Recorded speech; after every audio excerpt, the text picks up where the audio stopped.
Thank you. At this time, I get the honor to, I believe, introduce our third and final speaker, a good friend of mine. Are you going to do that?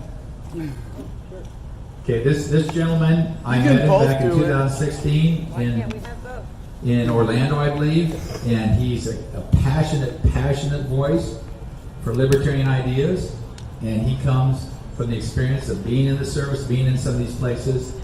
Adam Kokesh, why don't you come on up? Let's hear it for Adam Kokesh.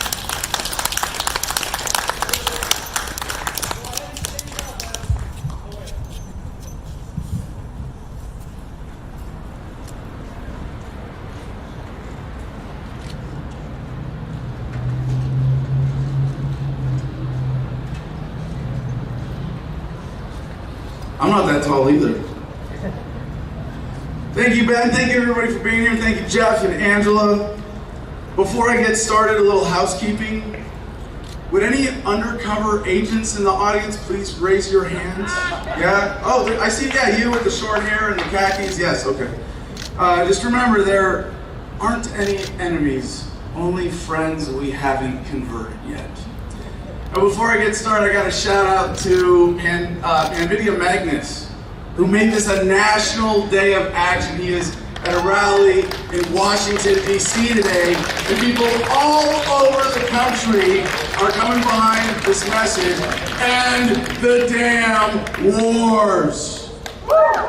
Now, it might feel a little awkward, right? Because Panvidya planned this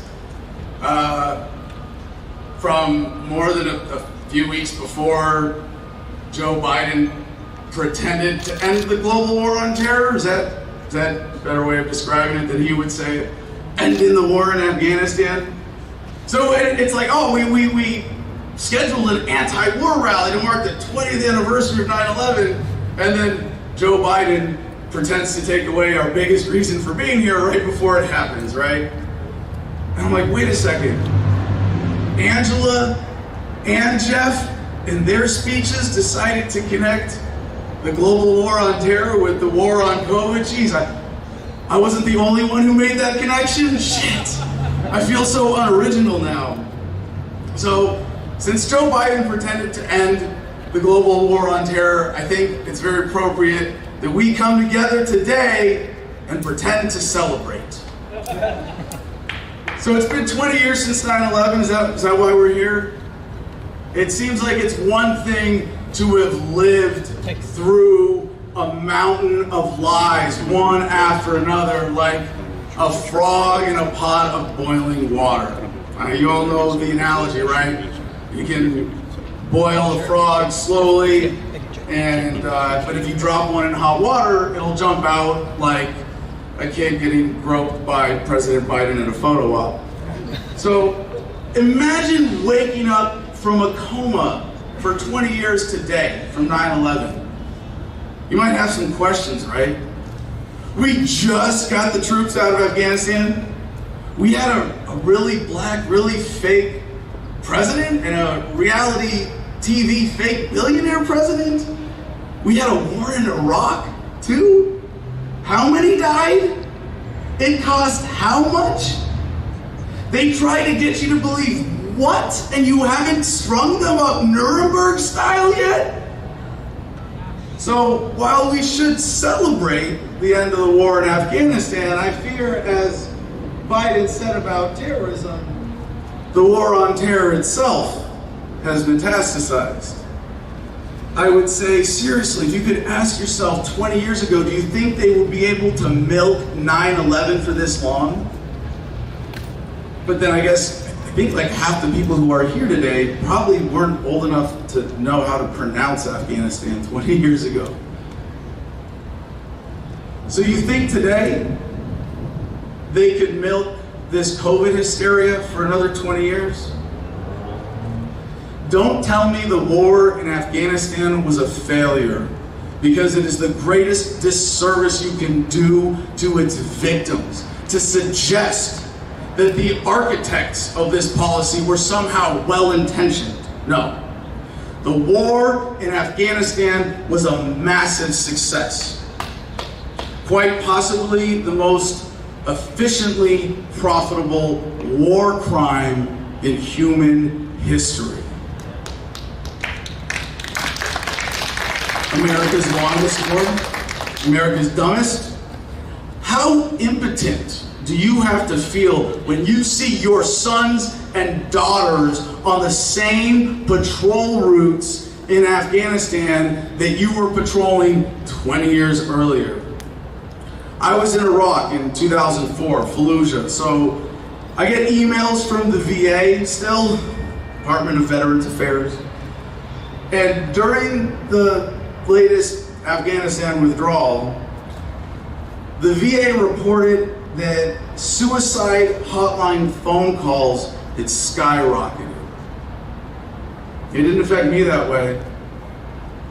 I had long ago come to terms with the fact that my fellow Marines who bled out into the sand died for nothing, less than nothing, because we were lied to until we thought that being war criminals for bankers, politicians, and war profiteers was actually serving our country. If the troops defended freedom, they'd attack the government. I gotta say,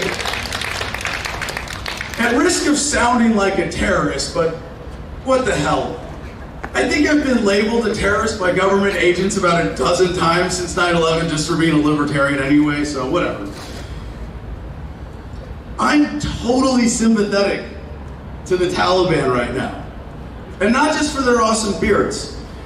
They're the rebels who just beat the Empire. Haven't y'all seen Star Wars? I'm talking to a libertarian crowd partially, right? I guess y'all seen Star Wars. Remember Star Wars?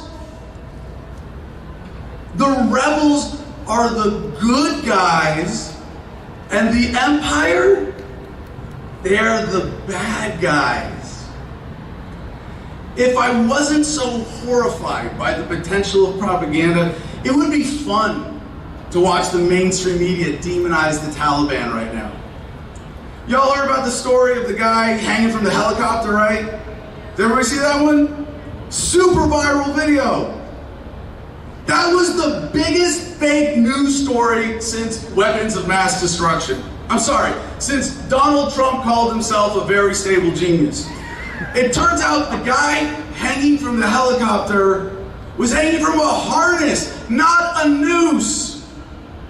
You know what he was doing? He was trying to fly a flag, to mount a flag on an antenna pole to celebrate the Taliban victory.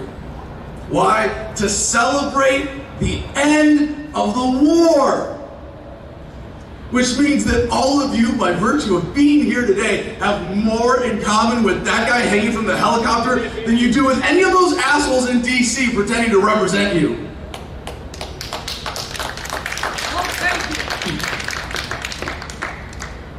The coverage of the American military in Afghanistan, still the opposite.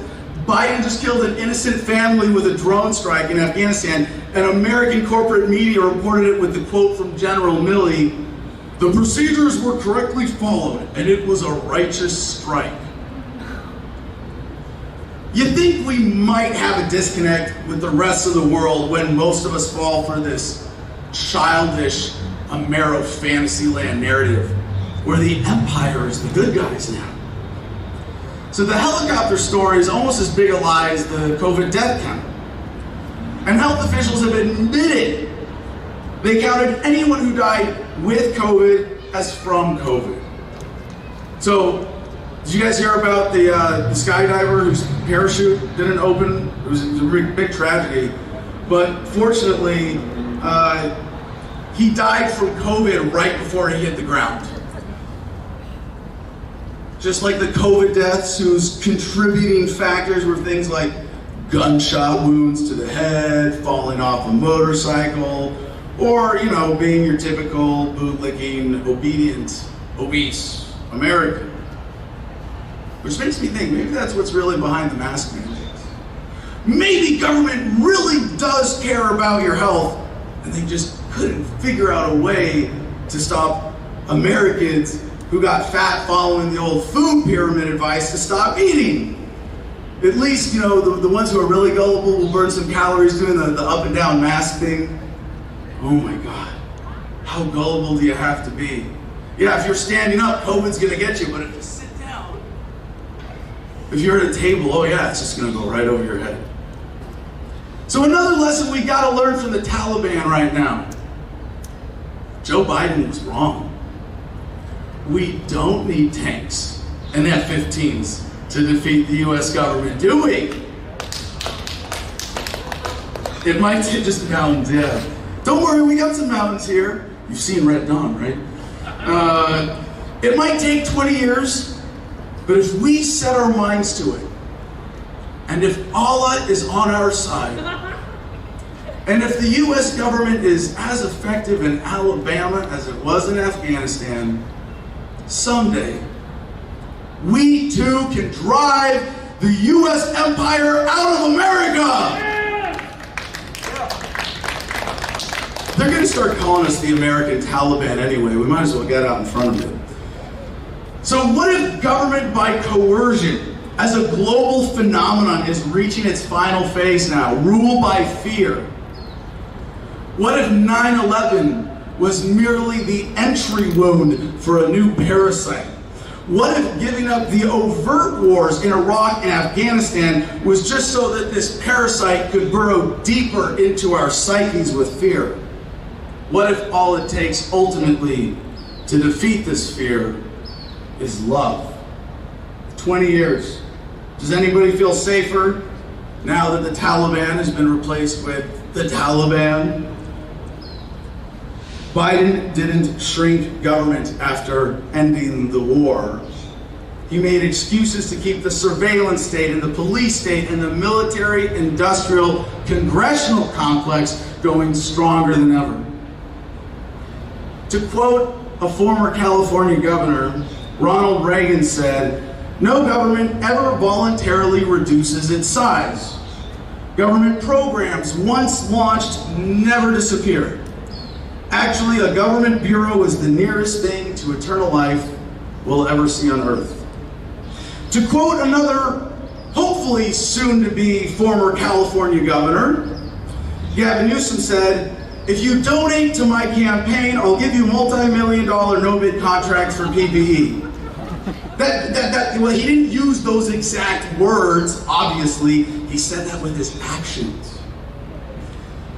If only everyone understood the Newsom-Pelosi connection and the significance of the French Laundry incident, California would be in open revolt by now. Anybody else here want to see the recall send Newsom packing? Yeah?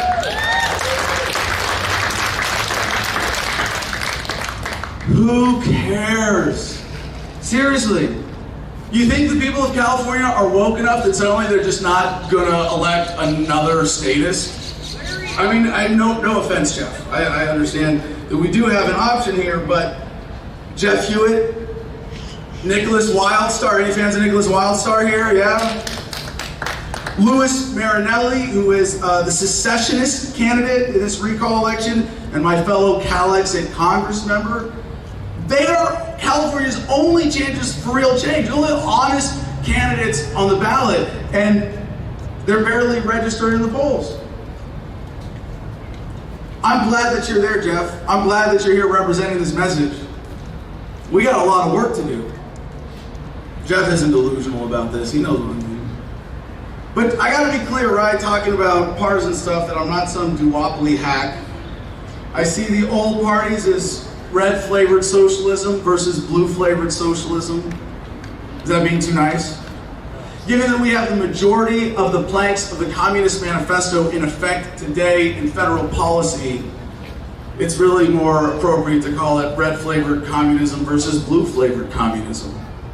And is there a difference? I don't know, maybe, but I don't know whether to give the Republicans a point or subtract a point for pretending to be for smaller government. After all, Ronald Reagan was the least Reagan-esque president ever. He cut and run. he negotiated with terrorists, he grew government, he signed gun control legislation, and he got divorced. So when I see someone trying to pick between Republicans and Democrats, it just seems like someone standing around with a turd in each hand, judiciously, studiously, very carefully sniffing each one, trying to decide which one smells better. And I just want to yell, drop the shit! So, in the typical fake opposition, Reagan-esque, hypocritical tradition of the GOP, today's Republicans are offering little more than symbolic resistance to the new medical tyranny fueled by false hysteria that Trump started and Biden is taking to the next level. COVIDism, a new faith of fear, worshiping obedience has emerged. Elected Republicans and Democrats are alike are its preachers. Statism has been a religion for a long time, a cult of authority. But COVIDism, this is something else. An extremist, fundamentalist sect. I would say that the COVIDists are like the Al-Qaeda of statists, but that's really not fair to Al-Qaeda because they only want half the population to wear masks.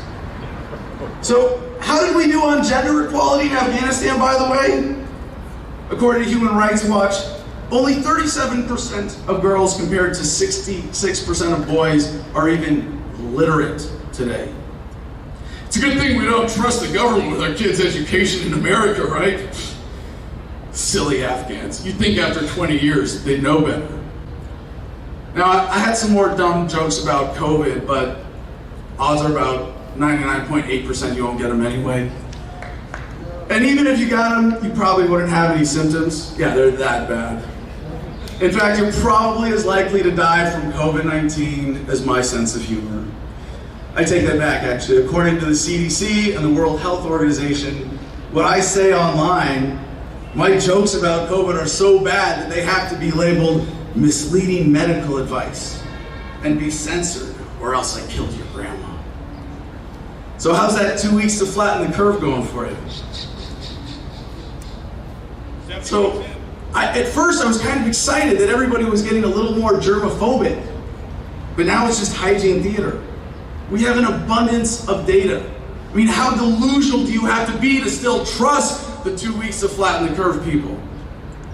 Look at Israel now. Highest vaccination rates, tons of new cases. The average American now is more afraid of COVID than they are of dying irrelevant losers who squandered the great promise of American freedom. Oops. Was I supposed to say that out loud? Oh yeah, all right, back to 9/11. And now we finally know what happened that day because Congress released the documents, and now we finally know who was really behind the attacks. No, wait, sorry. They released the UFO documents. Yeah, that was more important. Somehow, the manipulated attention of the voting public made it more rational for a Congress member to fight for UFO transparency than to release the who knows how many still classified documents about 9/11. Remember, not the 5th of November. Remember 9/11. Remember the Twin Towers. But not Building 7. Whatever you do, don't remember Building 7. Brett Terhune said about that, I like my women like I like my Building 7. Going down for no reason. That's a conspiracy theory reference that 9 out of 11 people won't get. It's an inside joke. Speaking of which, does anybody have any new conspiracy theories? All of mine have come true. We need some new ones. Now, there have been voices who have tried to tell us and alert us and warn us. Does anybody here remember Ron Paul's what-if speech from the floor of Congress in 2009? Yeah. So I'm going to abbreviate a bit of that. Ron Paul asked, what if our foreign policy in the past century is deeply flawed and has not served our national security interests? What if we wake up one day and realize that the terrorist threat is a predictable consequence of our meddling in the affairs of others and has nothing to do with us being free and prosperous?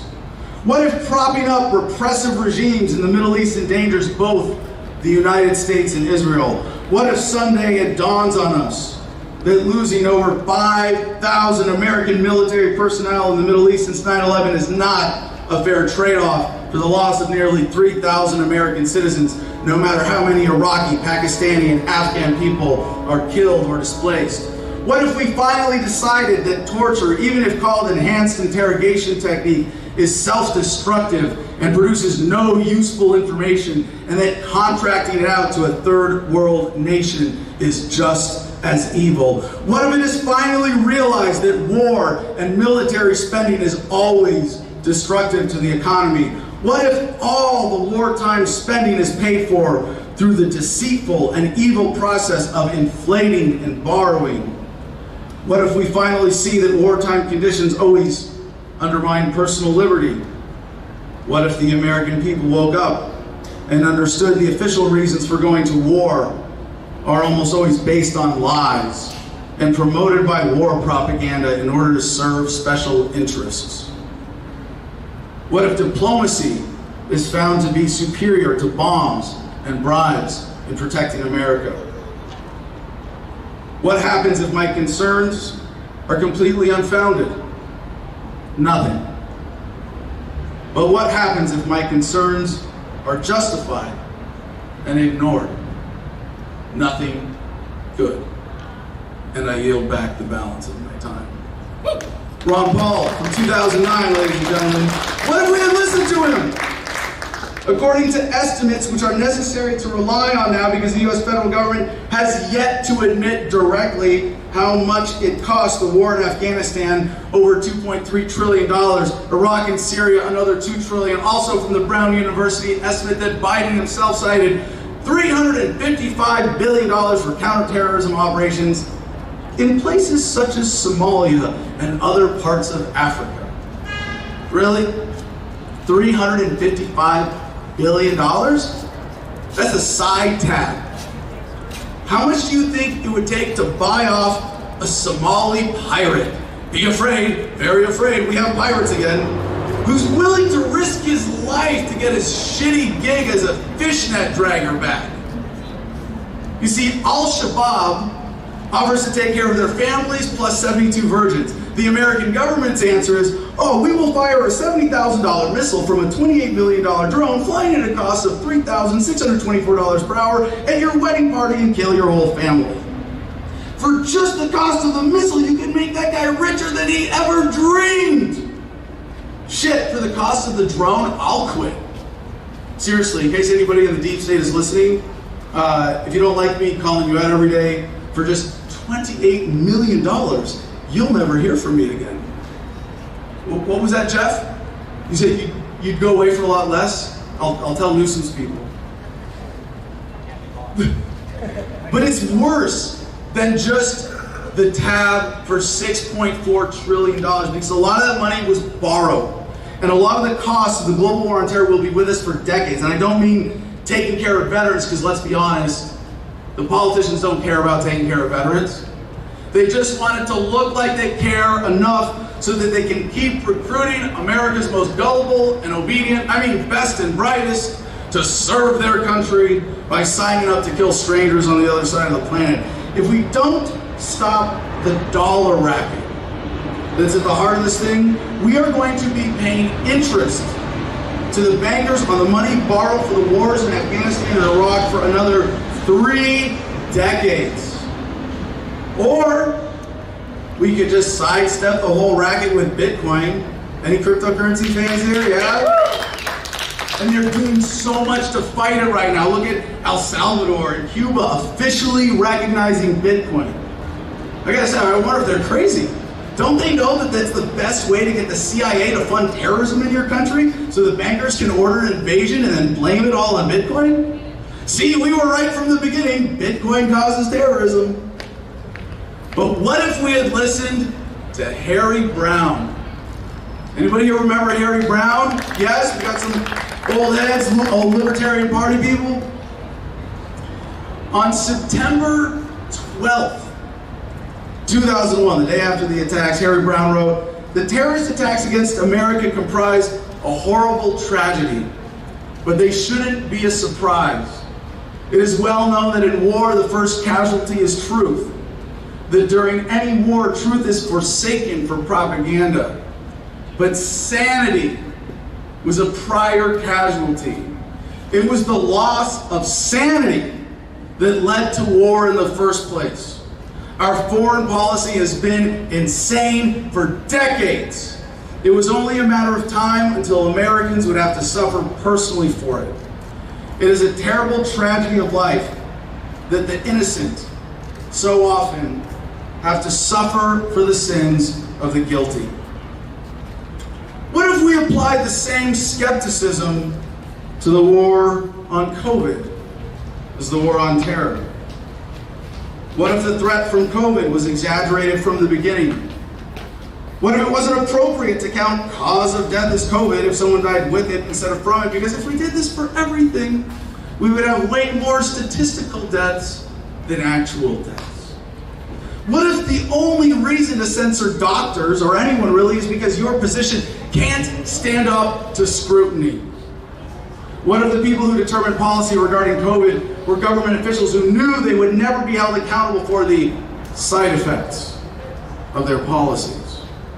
What if the definition of the word vaccine itself was changed in order to include a new type of medication that would make you dependent on ever-recurring booster shots?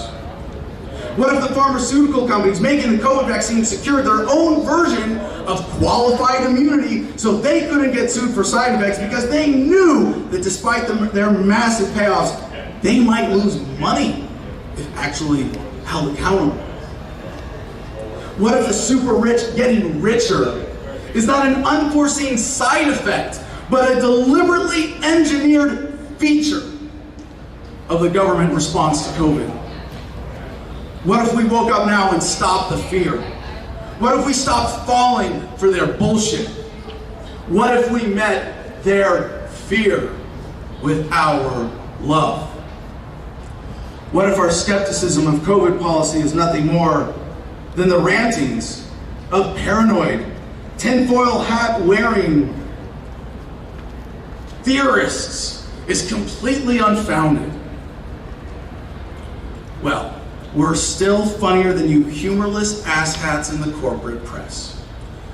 What if our skepticism is justified even in the slightest and ignored or censored and shadow banned into irrelevance? Well, just look around you. We'll stop saying "I told you so" eventually. What if we had listened to Henry David Thoreau when he said, "There are 1,000 hacking at the branches of evil to one who is striking the root"? Have you all noticed that Babylon is crumbling?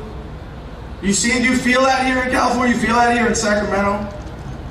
I hate to admit it, but I go to my local Burger King for an Impossible Whopper every now and then.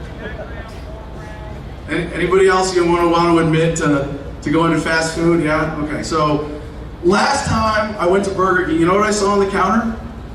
There was a sign that said, "They're out of Whopper meat. Can't serve Whoppers."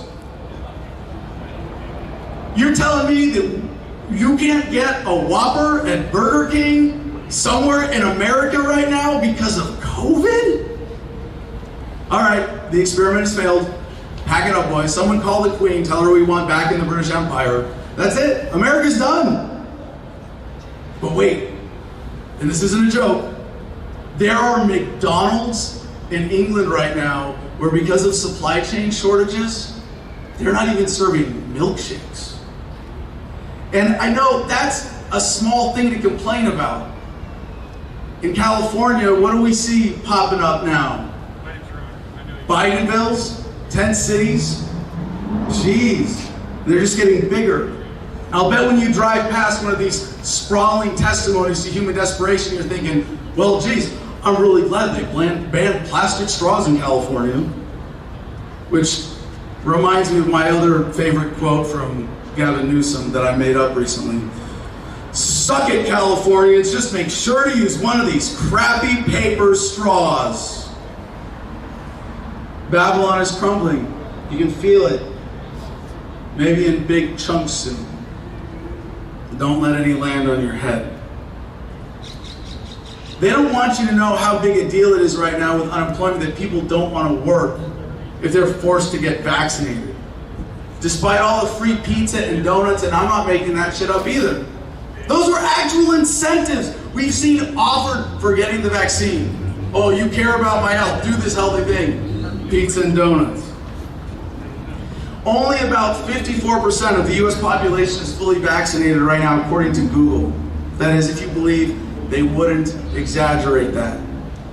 Don't let them bully you into thinking that you are in the crazy minority. So why is it crumbling now? The assholes in BlackRock and Vanguard Holdings, who own over half the corporate media and Big Pharma in America, they know what they are doing. They're getting their last licks in on a dying system. They know their days are numbered, and they're still laughing at us. They are laughing at how pathetic the people who fall for their racket are, and how impotent we who see what's going on are to stop them.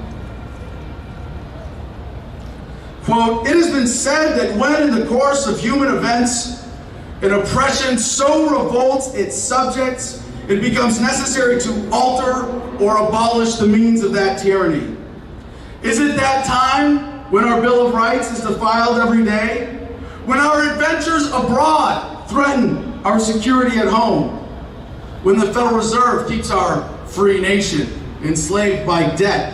When the people of the world tremble under the thumb of American corporate imperialism? And now, our nation is drifting dangerously from freedom to fascism. So I have to ask, is it time?"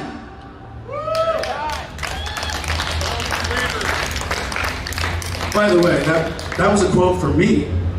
Yeah, I said that at the Ron Paul Revolution March in 2008. Was it time then, or is it time now? How long have we been doing this? In reality, it was time a long time ago, but there are more of us now than ever before who realize it. I'm celebrated as an anti-war activist because I'm also a war criminal. I am a war criminal not only because I tortured Iraqis, but just because I deployed to Iraq as part of the criminal invading and occupying forces. Since then, first with Iraq Veterans Against the War, and now with Homefront Battle Buddies, I have sought penance, progress, and justice by doing everything I can to ensure that mine is the last generation of combat veterans the world ever knows.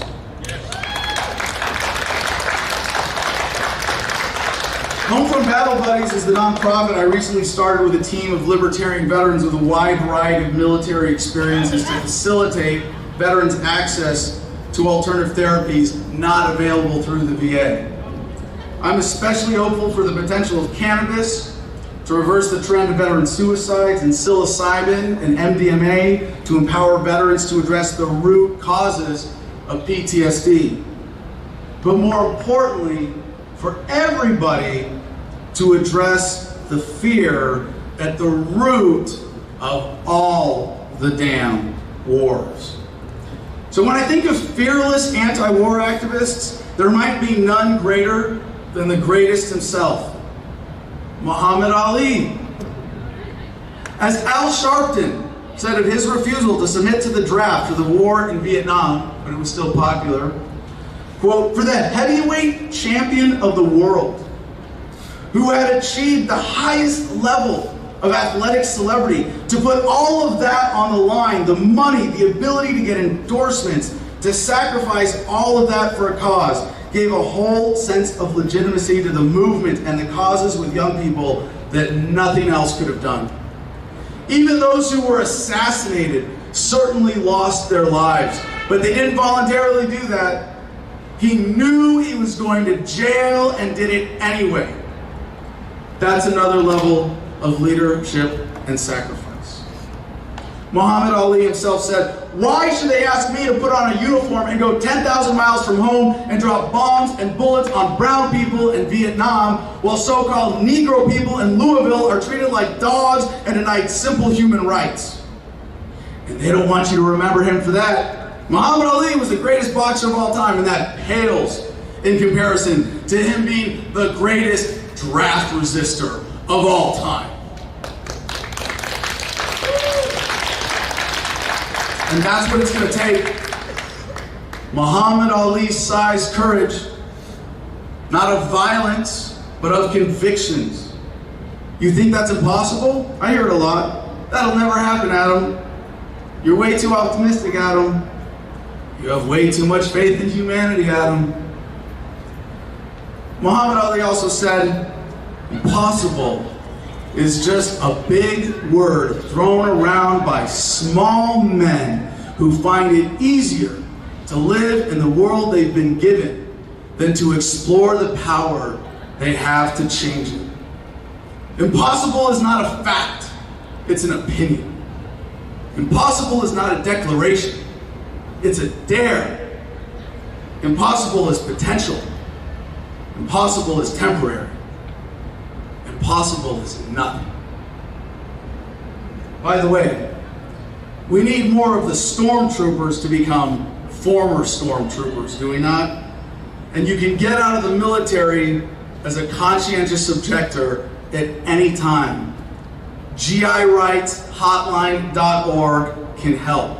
And I encourage everyone to write that down and share it with anybody you know on active duty in the military who is having that conscience eating away at the back of them, where they know that what they're doing is wrong and they just need a little help. They just need someone to show them the way out. But they, them, those, they want you to be afraid, and fear is just imaginary. Danger is real. Fear is in your head. How should we face danger? With a fear that makes us submissive and weak and reactionary? Or with love that strengthens and protects us? If their war is a war on terror, which is really a war of terror, that is a war to make you afraid, we might be wise to remind ourselves that the opposite of fear is love. Thank you. It's a war on love. Fundamentally, that's what we're up against. Why is it so important to celebrate modern heroes of war resistance? Resistors like Aaron Wattada, Chelsea Manning, Reality Winner, so many others. Aside from the fact that declaring yourself a conscientious objector like Muhammad Ali is the right thing to do, eventually the guns of government will be turned on you too. I shouldn't have to remind you of the National Guard going house to house for gun confiscations after Katrina. They're going door to door right now, and they don't even need to point guns at you to get you to submit to a needle with a lot of expensive strings attached. When I think about what to do to resist fear, I think of the words of Mario Savio from Berkeley, 1964. There's a time when the operation of the machine becomes so odious, makes you so sick at heart that you can't take part. You can't even passively take part. And you've got to put your bodies upon the gears and upon the wheels, upon the levers, upon all the apparatus, and you've got to make it stop. And you've got to indicate to the people who run it, to the people who own it, that unless you're free, the machine will be prevented from working at all.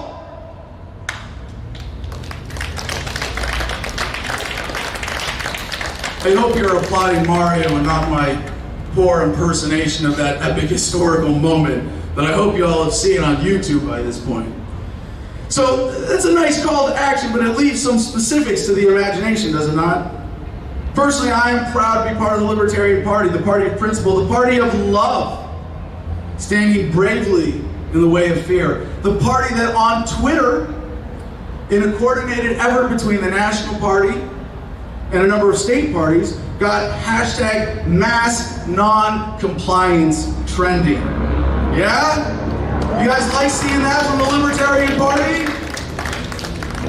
The @LP national account tweeted, at least according to Newsweek, yeah, we got covered in Newsweek. That doesn't happen very often.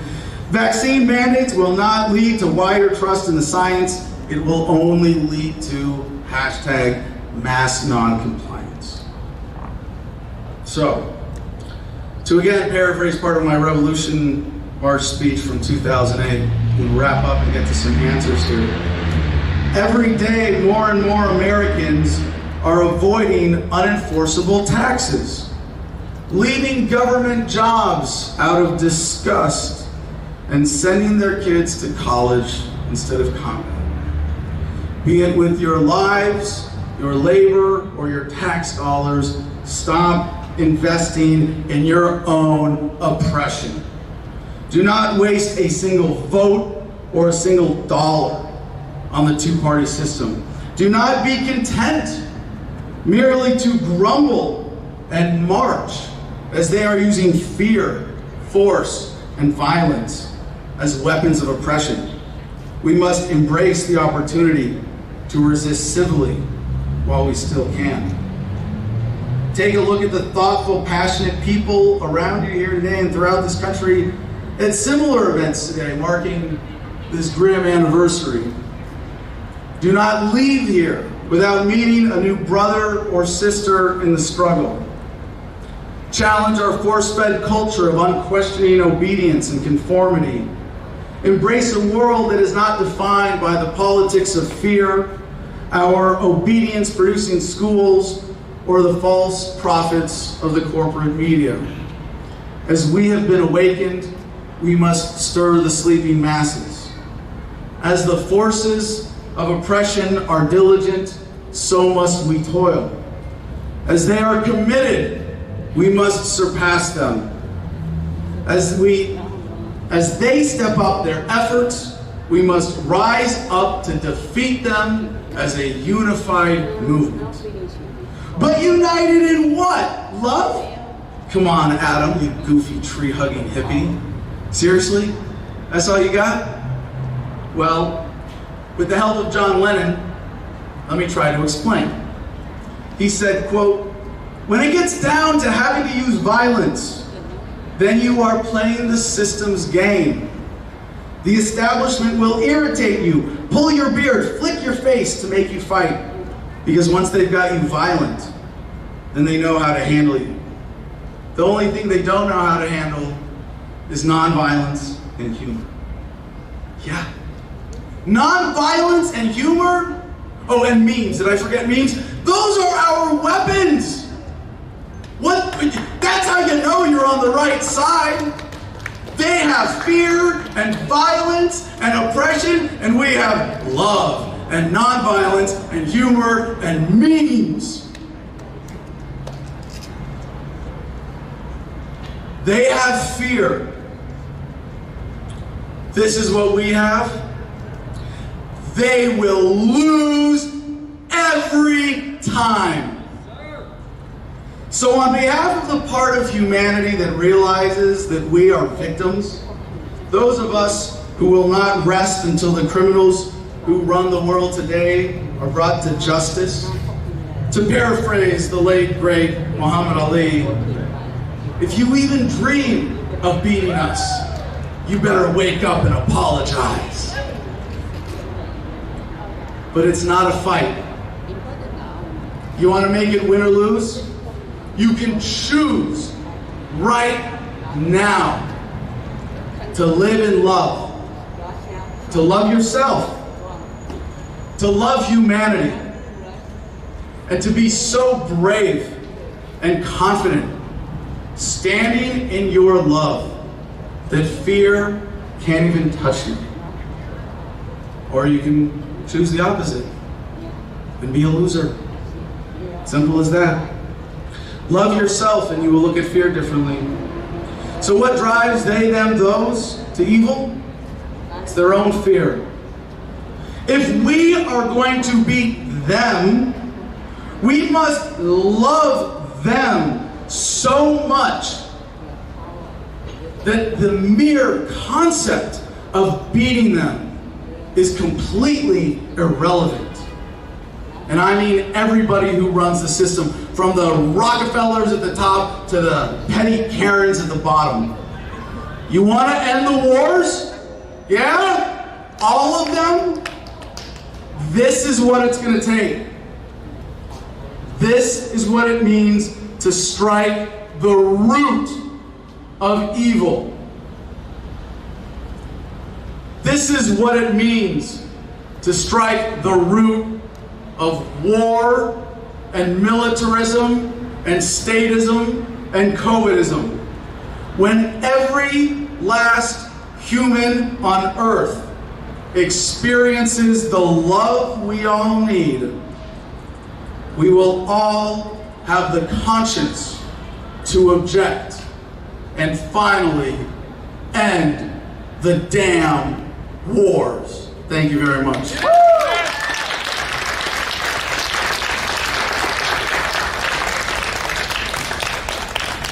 So I'm just going to vamp for Ben until he gets up here. And I'm still giving out free hugs if anybody wants a really sweaty one at this point. Ben, hey everybody, finally, round of applause for our MC, primary organizer, Ben Weir, and of course, Mises Caucus, California, Sacramento Libertarian Party, Andrew McCardle, and Jeff Hewitt. Thank you all very much.